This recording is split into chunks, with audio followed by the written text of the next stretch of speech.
welcome back. Good morning continues. My name is Vivian Ndegwa. Now, every 12th of August, we get to celebrate International Youth Day.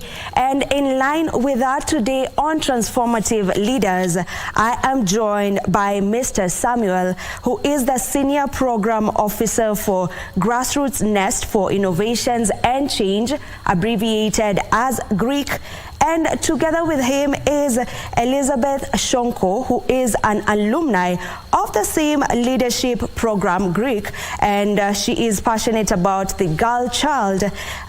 Together with her as well is Collins Makwata, an alumni as well of GRiC, and he is a programs lead at Footprints for Change. Ladies and gentlemen, welcome to the show. Thank you. How are you doing?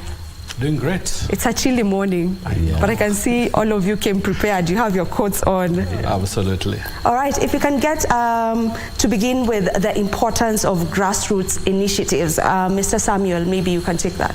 Thank you, and thank you for having us this morning. You're welcome. As an organization, GRiC, as you rightfully abbreviated, believes in development that starts from the grassroots. That's the name. And why? We so passionately believe in the skills that are in the communities.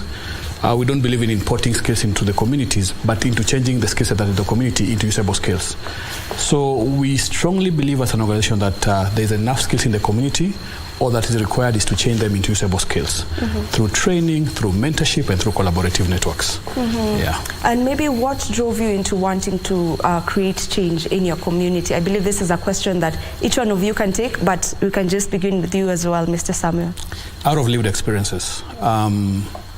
I grew up in one of these informal urban settlements, so I had a first-hand experience of what happens in those communities. So my desire to commit to transform the communities came from my own lived experiences, because of the belief that I see in the changes that happens at that level. Yeah. How about you, Liz? Okay, not far from him. Just the only difference is that we come from different places, because I grew up in a village setting.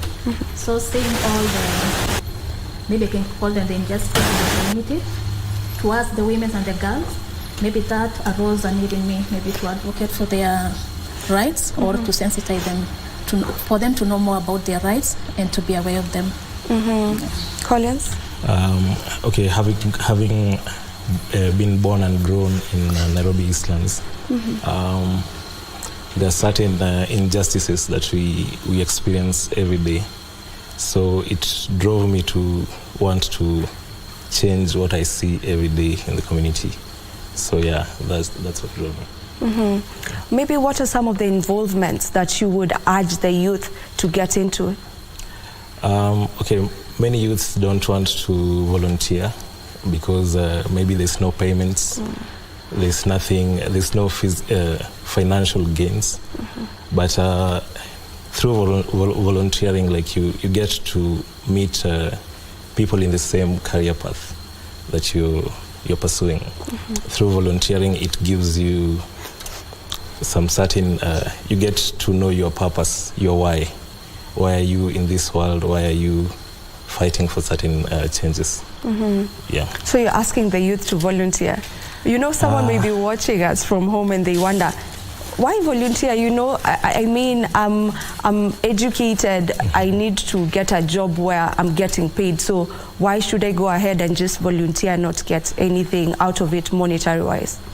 Okay, for me personally, I was employed professionally. I'm an IT support engineer.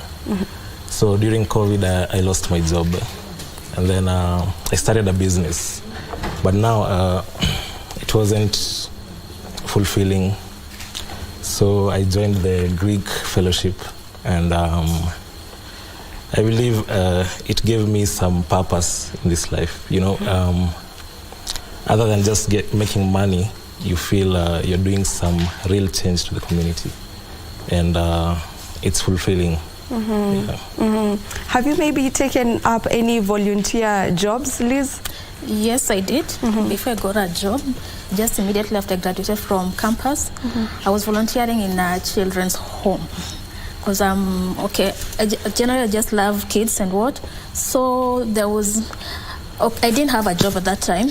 So I was trying to compare between staying at home and volunteering. I think volunteering is so much better because it will open much opportunity for you. So yes, I did. I volunteer not only in that children's home, but in a certain NGO too. Okay. Yeah. And what message are you pushing yourself as Liz in line with this year's International Youth Day?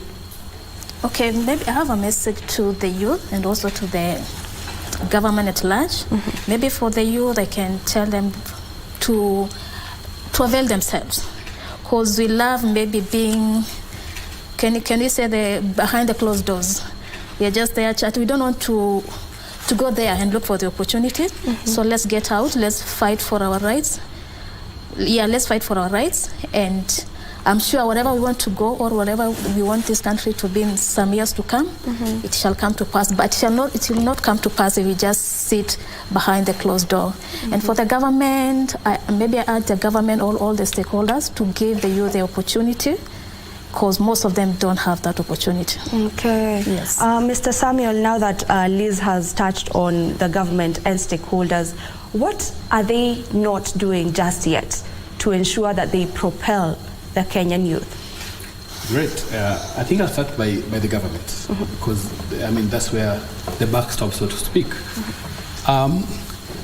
I see the government as the coordinating body for all the efforts that are being happening in the youth space. So one role the government should do is to coordinate these efforts in a congruent way, so that whatever all these organizations are doing are coordinated for coordinated impact. So the government has a role to play in ensuring coordination of activities, and as Liz said, I think the government has a huge role in availing these opportunities for these young people. They are passionate, they are skilled, they are resourceful, but then what they lack is the opportunity. So the government has a role to play to expand the opportunity, or to expand the basket, so to speak. Stakeholders are to stop working in silos. We are all for youth development. What GRiC does, what Organization Next does, are all for GRiC development. So my clarion call to the stakeholders is, let's stop working in silos, let's come together, let's synergize, and ultimately it's for the young people to thrive in these societies. Okay. Yeah. Maybe Collins, you can touch a bit about the organization that you are in. You are an alumni of GRiC, but you also have another organization that you are in by the name Footprints for Change. Yes. What is it all about? Okay, Footprints for Change is a youth-led, youth-serving organization. We are based at Mathare slums. Our core function is youth, peace and security. So in Mathare, in Footprints, we have different programs. We have a program called Elimisha Vizazi. It tries to reach out to the teenage moms and maybe link them to job opportunities, link them to mentors. We have also another program which I'm in charge of. It's called Urban Legends. Urban Legends focuses on sports. It's easy to access youth through different sports that they love. So doing different events, we reach out to the youth. I think it's easy to get a young man playing football, and then you bring the topic of change, the topic of peace, security. Yeah. Okay, great initiative right there. Maybe this question will go to you, Liz. What role does the youth have in working towards ensuring that we have a peaceful and brighter future? Okay, I think the youth have a number of roles, so maybe you can just tackle like 2 or 3. Yes, the number one role is to the availability. We have to avail ourselves. Like there's the famous phrase that the youth are the untapped resource, mostly in Africa. So we have to avail ourselves for maybe even for the government to use it all to create the opportunities for us. And then another role that the youth have is, okay, maybe I can say that one for now. Okay, maybe you may add on to that? Sure. How we perceive young people is, as Liz was alluding to, is this untapped resource, skilled, energetic, ready to go, but then they're largely underutilized. So they need to avail themselves. But I also think the youth needs to be very intentional about development. You know, instead of spending days and hours in places where they game, you know, how can they use the skill sets that they have to start change? Change cannot start at the top. It must start at the bottom. And the youth have the skills, they have the energy, they have the resources, they're just not getting out there enough. So the youth have a responsibility to come out and claim the space. So you say that the youth, rather them as a resource and them being untapped is on them? It's really entirely on the youth? Not really entirely on the youth, but they have a role to play. Because you cannot be tapped if you're not in a space where you are tappable, if there's an English word like that. You must be in a space where you must come out for you to be tapped. So the government has a role to play to avail the opportunities, but the youth themselves have a role to play. When you call for, I have no issues with politics, I love politics, yeah? When you call for a political rally, you'll have thousands of young people come through. But when you call for a development initiative, volunteering, how many young people will come through? So that is what I'm telling the youth to come. The way you come out to cheer politicians and all those things, can you come out to rise up for your communities? Yeah. And where do they avail themselves for such initiatives? Maybe there's someone who's watching and they have no idea where they would, you know, avail themselves for such opportunities. Absolutely, great question. And I'll use the lady and the gentleman as examples. It took Collins to come out to go and knock at Footprints for Change and ask for an opportunity. It took Liz to go to JWEP and ask for an opportunity. It took myself in my formative years to go to Children's Home and ask for an opportunity. They are there. They are there. But they'll not look for you. You have to identify them and go knock those doors. So what the agenda I'm pushing is let the youth come out. The same way you come out for political rallies and sports, come out for development. Maybe still on that, Collins, maybe you may take this. Why is it important for the youth to take charge and take up such pivotal roles, you know, in their communities? I think youth don't know the power that they have, because if you look at the previous political environment, anytime like the political divide has an issue, they go back to the youth to sell their agendas. But anytime like for now there are bipartisan talks going on. There are no bipartisan talks between the youth who are throwing stones. There's no bipartisan talks between the business community and the youth who destroyed the businesses. There's no bipartisan talks between the police and the youth. So youth need to know that we are the main actors in this scene. And what does it take for that youth who's at home and unemployed and is not volunteering anywhere to be able to say no to being used in the things that you've just mentioned? I think it's a collective effort, because the main challenge is unemployment. You know, once you're unemployed, you're exposed to so many vices in the community. Like, I believe if you're employed, you have no time to go to any man-to-man. But maybe I can just add on, when, for example, there are mandamanos, and the leaders tell us to remain at home, do your work, they forget that in these communities, youth are unemployed. They don't have anything to do. So I believe the youth should realize that they're the main actors, and they can do it. Okay. Mr. Collins, kindly let me in on the program that you run, that is GRiC, which is a 6-month program. If you can just take me through what you do in the program. Thank you very much. This is a 6-month youth leadership training program. And what we do is, it's an East African youth leadership program, bringing young people from Kenya, Uganda, and Tanzania into a 6-month program with bi-monthly virtual training sessions. But all the young people we work with are aligned to grassroots organizations. So there is the theory and experiential learning. Whatever you learn, you practice it. And it's also anchoring these young people into their communities and giving them the power that Collins are used to, showing them that you can do it. So we train them on how to do it and then show them how to do it. All the young people we have, currently we have a cohort of 75 from Kenya, Uganda, and Tanzania. All of them have mentors. So there's a very active mentorship process that goes on in the space. So it's theory, practice, mentorship into changing the youth landscape. Yeah. What exactly do they do? Like you mentioned, they're being taught, there's the theory bit and there's also the practical bit that they learn. About what exactly? Very good. So the theory is we call it in-out. We start with the young person in themselves, knowing yourself, mental health. Then we go to the skills that you require to work in communities, project planning and management, entrepreneurship, networking. So it is these skill sets that the young person needs themselves and to serve their communities. So it is very well curated to serve the needs of the young person in East Africa. Yeah. Liz, you are an alumni Yes, I am. of that particular initiative, GRiC. Yeah. How effective would you say it has been for you? And what have you learned from the program? Okay, I can say I have learned a lot in that period of 6 months. And okay, the knowledge, we are being told that knowledge is power. Yes. And when you have that knowledge, you have the power and the confidence to speak to the people or to your community.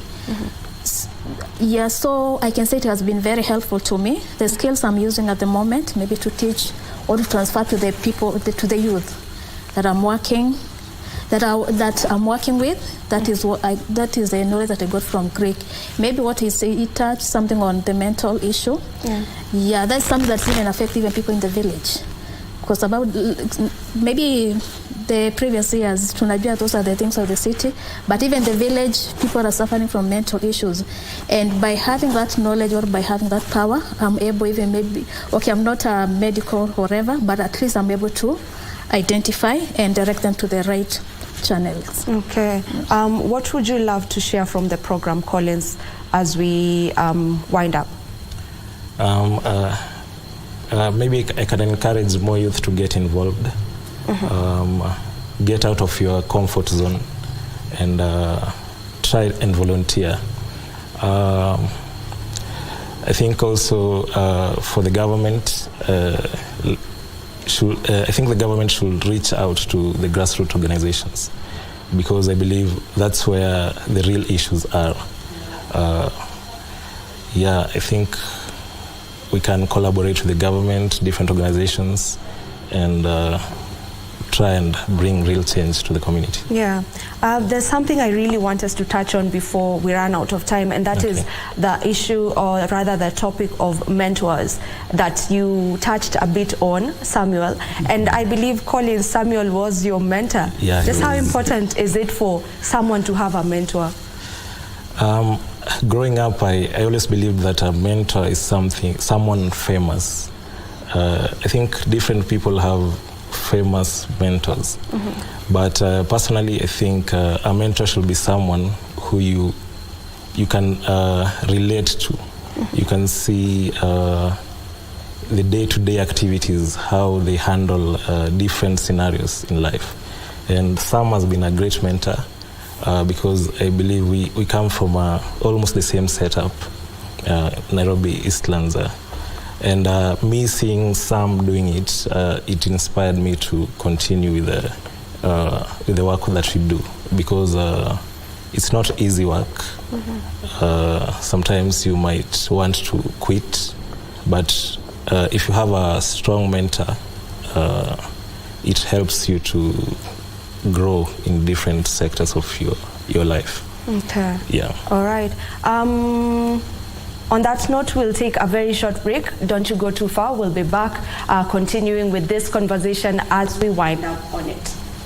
Welcome back. Now, just to let you know, we know that the president is in Nyeri County, and any minute from now, he should be launching the Ishamara Rutune Road at Kirara Primary School in Mukurweine constituency. So any minute from now, we should be headed there. But before we go to that launch, we continue with our conversation here. And Collins, you had just touched on the importance of one having a mentor. And now I want Samwel to talk about that as the mentor. What is the role? What is your role as a mentor? Thank you. It's great seeing Collins, thrive, so it shows mentorship works.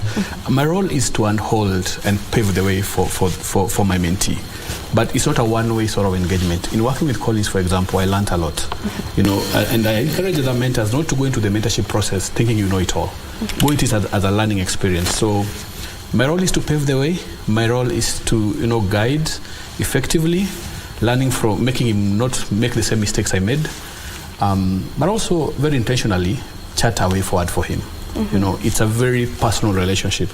And I like what Colin says. Growing up myself, my mentors in my mind were big people, but mentors don't need to be big. They can be as small as they are, as long as they have the same values, the same alignment, and have the same purpose as you.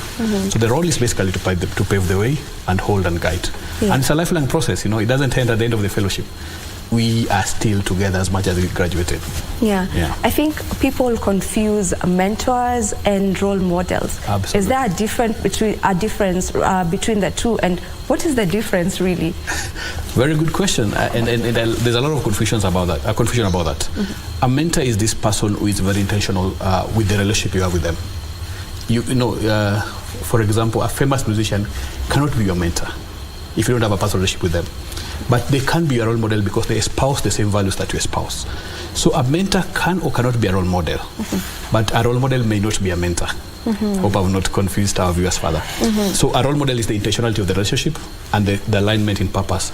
The mentor, but a role model could be anybody who share the same values as you, who you like, who you want to be. But a mentor is the intentionality of the relationship that you have with your mentee. Yeah. So a mentor should be someone that you have a personal relationship with, that you get to interact with. Absolutely. Okay. At times we even cry together. Have you had moments where you've cried together? Both of us come from the east side, and we're known to be tough. But at times you have to, at times when the things are too tough, I'll allow him to cry, then I'll cry behind the doors so that he doesn't see me crying. But the issues can be as heavy that requires both of you to cry at times. Maybe Liz, you can also get into this topic of mentorship. You also had a mentor on the program, and what did you learn from your mentor? Okay, yes, I did. I had one. Okay, a mentor for me is my point of reference, and every time I have something that I needed or something that I was not sure about, I always ran to my mentor, and she was so much gracious to me. She led me through the way. I came to I think we were the second cohort, so much was not clear on our side, but the mentors help us navigate the way. Okay. Yes. Okay. Maybe to you, Samwel. Let me speak for someone who's watching us back at home. They would love to have a mentor. They don't have any. They've had the importance of having one. How do you pick a mentor? The first thing is the alignment in values. Don't go for somebody who doesn't align in your values. That will be the most important thing. At GRiC, for example, we have so many young people, but I pick the same people who we align in values. So alignment in values is key. To look for somebody who's available. Mentorship, it requires investment in time. I cannot be your mentor if I'm only available once a month. So availability is very important. And this person should be in the journey that you want to walk, should have walked the journey that you want to walk. The thing about the shoe pinching the wearer. So 1, alignment in values. 2, availability. And 3, is it the person who wants to get you where you want to go. So I think those are the 3 key things I can say for now. But most important is the values, alignment in values. That will be the top of it. I get that. Liz, you've interacted with many youth, in your day-to-day, and also as you work with a girl child. What would you say are some of the challenges that you can point out for us that they face? Okay, maybe the number one challenge is the one we are just talking, lack of mentors or lack of mentees. So that is one big challenge that we are facing. So the youth are just going in the dark forest alone. No one is guiding them, no one is encouraging them, maybe during their tough moments. Another one is mental issues.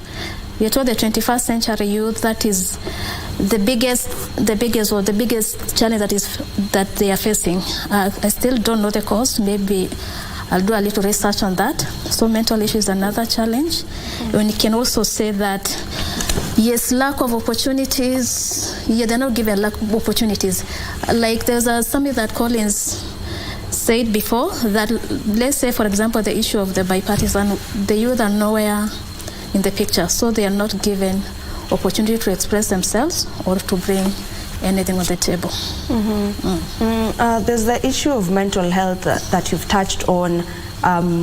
You've mentioned while passing, and Samwel also mentioned it as well. I think we should get into that just a bit. Collins, especially for young men. Okay. You know, they find it difficult for them to come out and speak about, you know, their mental health. You know, they feel like, I won't be seen as man enough if I come out crying and talking about sijui nasumbuliwa na nini and all that. What would you say to the young man watching on matters mental health and how important it is for one to just speak up? I believe that the topic of mental health, some youth from where I'm from, if you talk about mental health, they think it's someone in Madari mental health.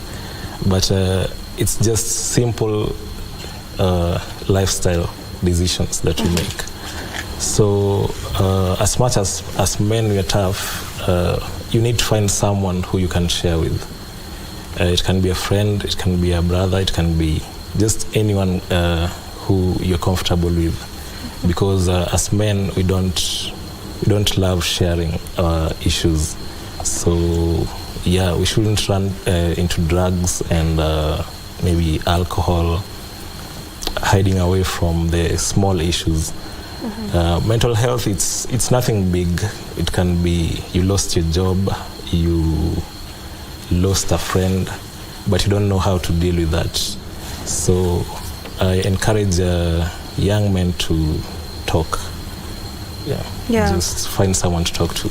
Okay. In the program, Samwel, on matters mental health, is this something you like talk to them about and ask them to, you know, speak up? And just how effective has that been in the program? Sure. It's the first session. After orientation, the first session is on mental health. Oh yeah, you mentioned that. The first one. Because we know we are bringing in young people who, you know, could be having issues, and as Colin says, it's something small that grows into a big thing. So after that, we have a standby psychiatrist who they can talk to without coming through GRiC. So they have a one-on-one contact with that person. So we are aware and very intentional about supporting them. So in addition to making them speak out, telling them to, you know, come out and speak, we have this resource that they can go to for the entire period of their stay in the fellowship and even beyond. So we have a standby psychiatrist, and it's been very effective. You know, it's the diversity of needs are there. So I don't think for us, we cannot run a program without mental health issues. Anything on the youth has to have a mental health component. Okay. Must. How does one join GRiC? So there's an application process which just closed on the 28th of this past month. And I can tell you something for free. Young people yearning for opportunities. We had 894 applications from East Africa, and we can only take 75. 894? 894. Okay. Minus the ones who are getting direct referrals from the partners we work with in the Grassroots. So young people are looking for opportunities. So there's an application process. You go through a 3-step interview, because we want you to align with what you believe in. We want to see your commitment, dedication, because it's a rigorous process. So watch out on our social media pages, on our website. There's always an application process. The next one will come in around November. Please apply and join. It will be Clearly, helpful. we need more of such programs, because if you had 800 and you said 95? 894. 894 applicants, Yeah. and you can only accommodate 75. So where do the rest go? Where do the rest 800 plus go, you know? That is one thing that keeps us awake at night. Because we ran 2 cohorts, 75, so only a maximum of 150. In the first cohort, we had even more applicants, close to 1,000. So in the 2 cohorts, we've had close to 2,000 applicants. We can only take 150, so where do the rest go? And that's where the government comes in. That's where the other partners come in to support in this course. The young people are coming out to take these opportunities, but how many people are willing to handhold them and show them the way? Okay, as we wind up with this conversation, the theme for this year, the International Youth Day theme is Green Skills for Youth. Green Skills for Youth towards a sustainable world. If you can kindly just get into that and talk to us about that. How timely, how timely. I think when I saw this theme for this year's International Youth Day, I was like, this is the right time to do it. And it doesn't need to be big interventions. Young people, if you can all just plant 1 tree, if anybody listening to me as a young person below the age of 35 can plant one tree, and we're telling our fellows, I mean the people who work with that, they must plant a tree and be with it in the 6 months. So if all the young people will plant just one tree and take care of it, there's the environment aspect, but you're also building your skills around nurturing things and being intentional about supporting things. So what I can say, this is timely, and I challenge the young people. You have the skills, you have the time, you have the resources, plant a tree. Each young person one tree. Starting with us here. Yeah, we start by planting a tree. And what are maybe some of the other skills that are needed to reduce this, you know, environmental pollution and all that, in line with the theme for this year? Maybe Collins? Skills that you would advise the youth to take up? I think we need to start from the lower, like the young children, because I was talking to a friend, and then I said that every year we have cleanups in Mathare. We have like 10 or 20 cleanups in Mathare. Like, why don't we educate the people on the importance of keeping our environment clean, instead of coming up with short-term plans to take care of the environment. Sure. Maybe if I may, it's the environment is a skills issue and a behavior issue. And why is a young person like littering, for example? You know, as Collins rightfully puts it, if we avoid the problem, then we don't need to reverse the problem. So some of the skills are just around behavior, basic behavior. Don't litter, or litter at the right places, and clean up after yourself. You know those small things where you throw things everywhere? Imagine if we didn't do it as young people. And the young people are the largest majority in this population. So there's a skills issue, but there's also a behavior and attitude issue with the young people. And I think we need to come out and confront young people with these facts. Okay. Yeah.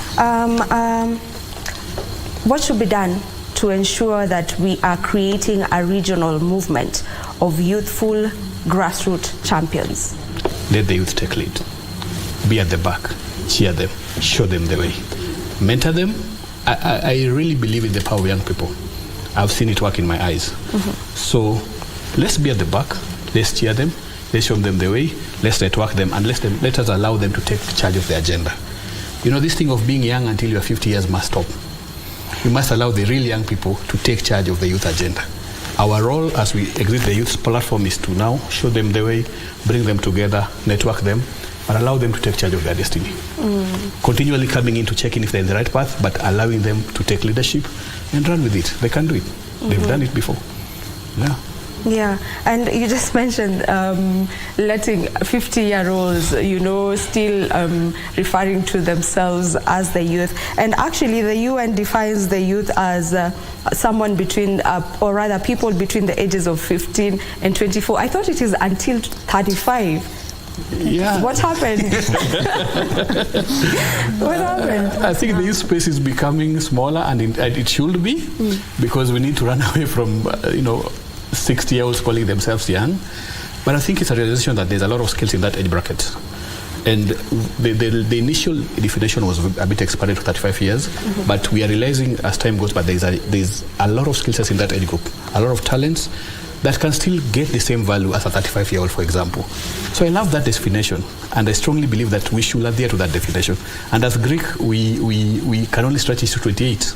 Yeah. We can only stretch it to 28. And we've seen them do amazing things. So this, us who are exiting the youth stage, we need to leave the youth, be the youth. We are no longer youth. Let Collins, let Liz take charge of processes. Our role is to go to the back, cheer them, support them, guide them, come in to check in with them, but allow them to take charge. We cannot be with forever. We cannot.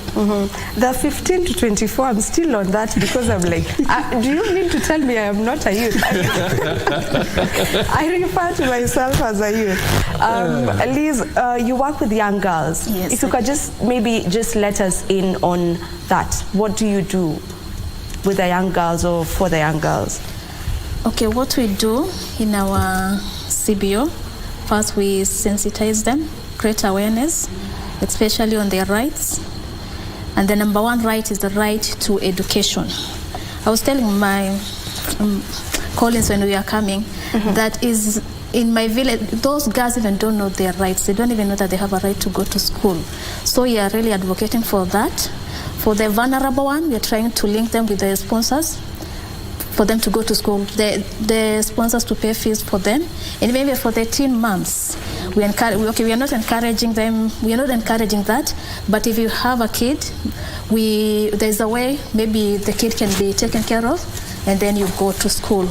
Then we have also some motivational talks, because those girls go through a lot, even in the village. So we are trying to create awareness, and just to make them realize who they are and to build confidence on them.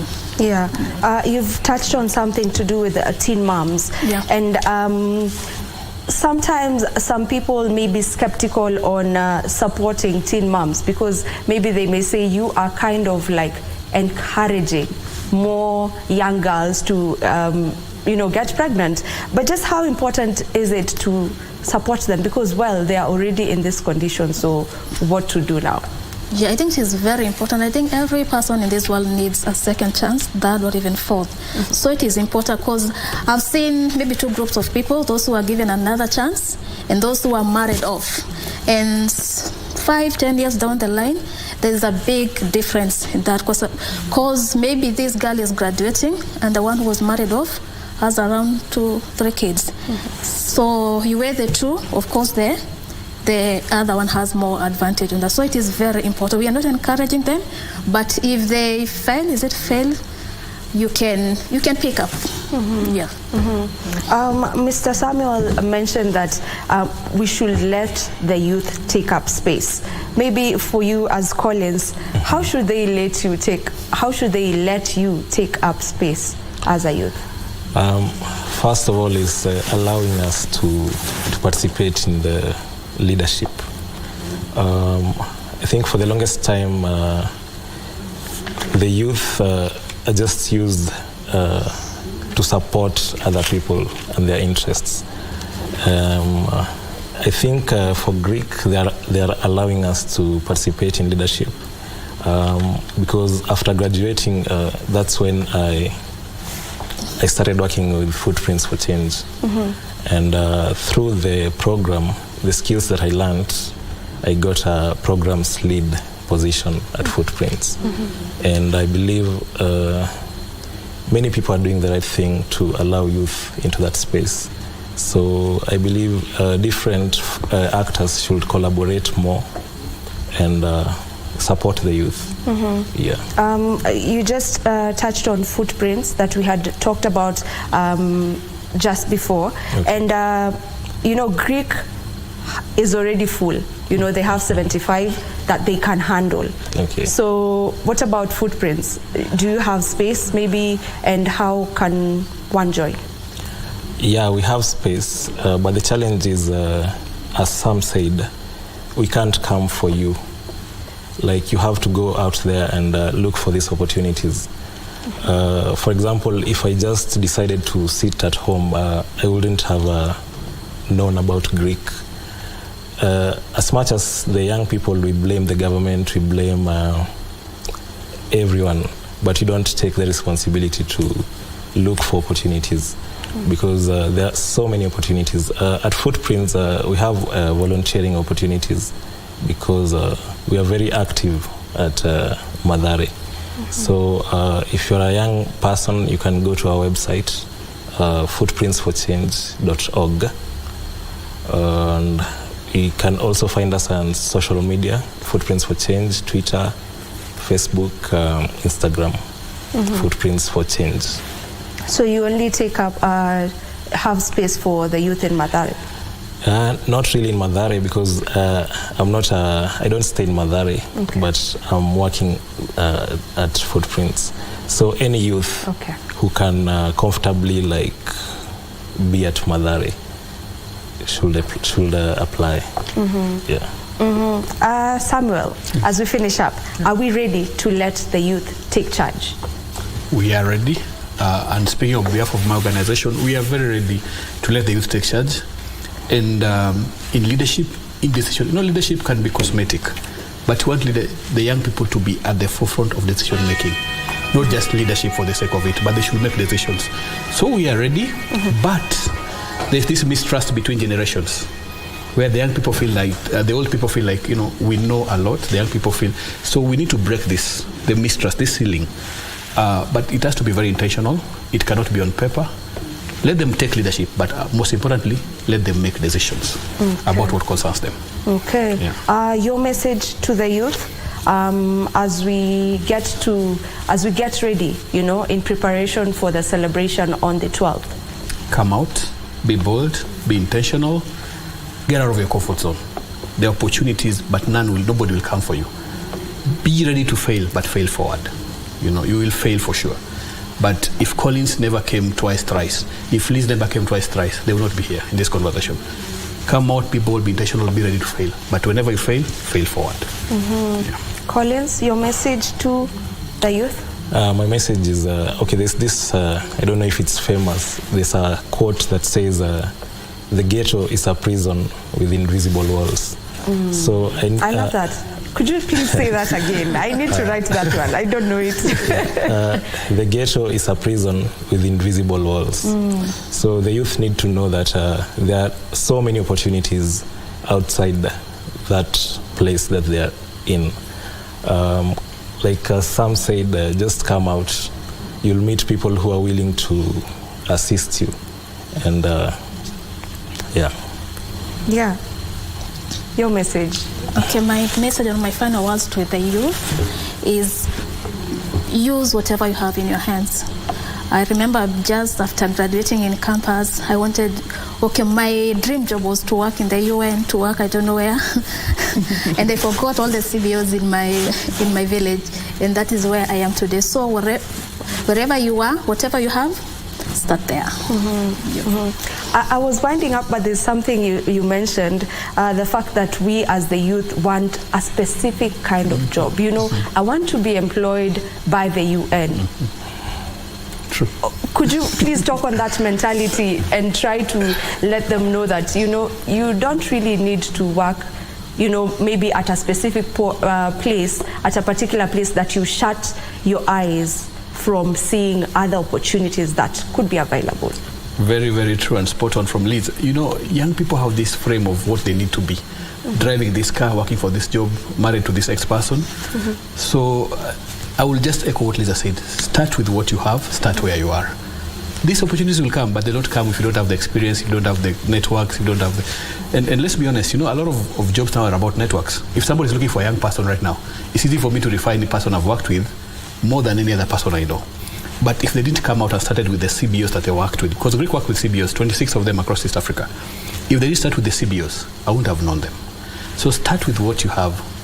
I remember when job opportunities open up at GRiC, you see somebody straight from the university applying for a senior manager, and they, I like the boldness. I like the boldness that they come with, but honestly, you've just graduated 2022. And this thing calls for a 10-year experience. And they put in the application. That is bold. But will that get you where you are? Maybe start as a fellow, build your skills, get networked. You'll get there. Ultimately, you'll get there. It's step by step. Step by step. And I think a lot of that also contributes to mental health, because when you miss some of these opportunities, you get into spaces that you should not get into. So take it a step at a time. You will get there, for sure. Yeah. Boldness, as you've said, is a good character. Absolutely. It's a good character. So let them not shy away from trying those senior positions. But try look at your experience level. And imagine if now Liz, with the experience she's had at the CBO, now puts in a proper application. Somebody look at it. So let them apply. If they call for an executive director at GRiC, please apply as a young person. But also know that you need to start somewhere. And start from where you are. Okay. There are quotes that people live by. Do you have any that you would love to share with the people? Either a quote or a word that you live by. Collins? Okay, Liz, you may go first as Collins thinks about it. Or Collins, you okay? Okay, I think the key thing is let's have empathy. Because maybe you've not grown in these informal settlements, so you can't, if you don't have empathy, you can't relate to what these people are going through. You might see someone drunk, you just assume they're just drunk because they love alcohol. So for me, I think empathy is the key thing to have. Okay. What do you live by? Okay, maybe I can repeat a phrase that I was told by my mentor, that leadership, or we are all leaders, but leadership is built. So we have to equip ourselves every day, through maybe acquiring more skills and knowledge. You can't just sit there and expect to be someone tomorrow. You have to equip yourself today. Yeah, so it's not like that. That's a good one. How about you, Samwel? Fail forward. Don't be afraid to fail, but when you fail forward, pick yourself, dust yourself up, move on. Yeah. Okay.